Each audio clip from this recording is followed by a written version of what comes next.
તને ખબર લાલા તું કેવો હતો? યાદ છે તને? આછું આછું યાદ આવે પણ ઓમ નહીં. તુલસી તને બહુ ગમતી હતી ને, એને લઈને તું જુનાગઢ આવ્યો. કેટલું મોટું સાહસ કર્યું તે પ્રેમમાં. પ્રભુ એ ને 6 વર્ષ પહેલાની કેસેટ છે બધી, જૂની વાતો છે. પછી તમારા જીવનમાં ખુશી આવી, પણ એ ખુશી તે વેડફી નાખી લાલા.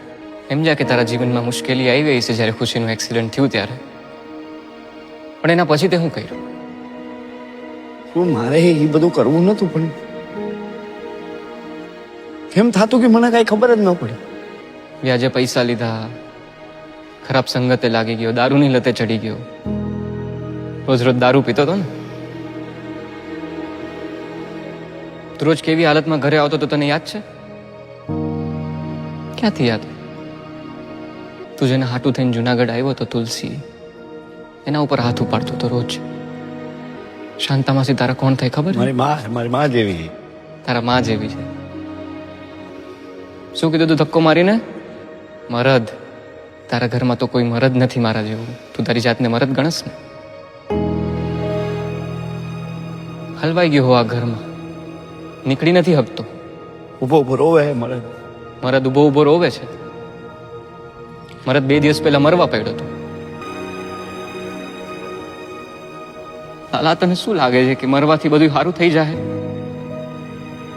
સારું થઈ જાય? તું અહીંયા છો, અહીંયા હલવાનો છો, આટલા દિવસથી ગાયબ છો. ઘરે શું હાલત થઈ છે તને ખબર છે? તુલસીની ખુશીની શું હાલત થઈ છે તને ખબર છે લાલા? એ મારી જેમ રોતા હશે, મને યાદ કરતા હશે આ ટાઈમ. તે કેમ આવું કર્યું લાલા? મને નથી ખબર કેમ આવું થઈ ગયું. સરસ સરસ હાલતું હતું ને બધું, તે કેમ આવું કર્યું? મને નથી ખબર, પછી ચાલતું ગયું નતું ગયું. નથી ખબર.